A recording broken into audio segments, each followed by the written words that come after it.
What's up, guys? Bryan Lebo here with your Las Vegas market update video for February 2019. Not a heck of a lot transpired this past month, so this video should be pretty short and sweet, all right? First up are last month's sales. Last month, we sold 1,679 homes. This was unfortunately a 21% decline from last January when we sold 2,122 homes. This was the worst single month year over year decline in sales I've seen since February of 2014. Next, let's check out everyone's favorite topic, median home prices. As you can see on the screen now, while sales overall were depressing last month, the median price actually rose 3.2% to just a hair under $300,000.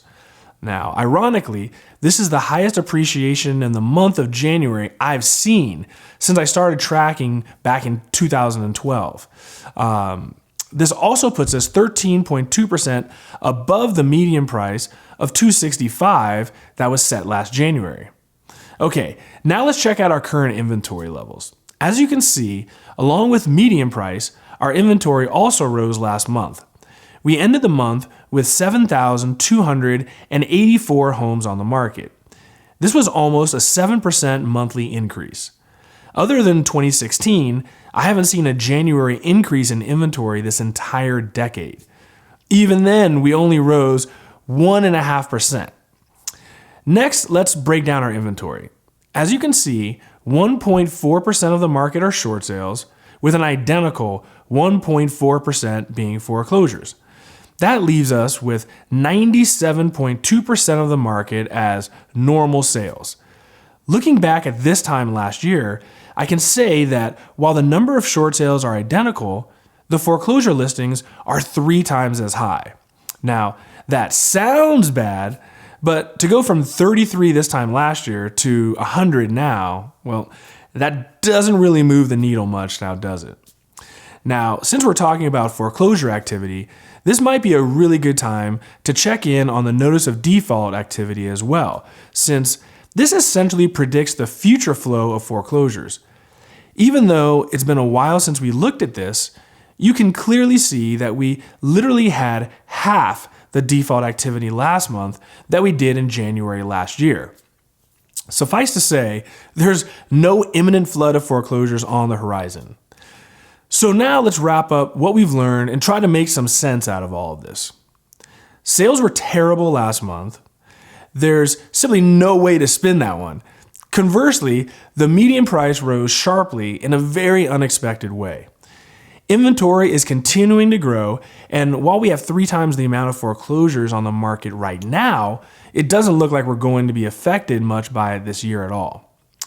People are still talking and debating about the possibility of a crash.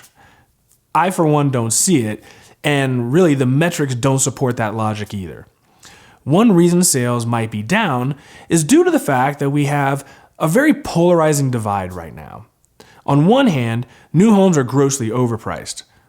On the other hand, there aren't that many desirable resale homes currently on the market. Sellers are resistant to fix up their homes, and now that we're 12 to 16 years removed from the boom, many of these newer homes that were built back then are starting to show their age in undesirable ways.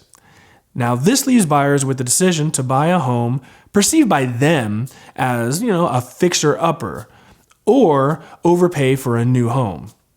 As a result, I haven't seen buyers sit on the fence this long in years. If you have the money in the bank to remodel, buying a resale home is almost always a much wiser move for a litany of reasons.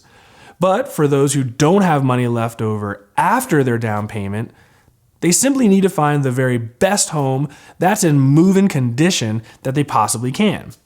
This is a huge reason new home sales have been robust these past few years. Most buyers can't or won't remodel a home, so they simply elect to overpay for that new home they want instead.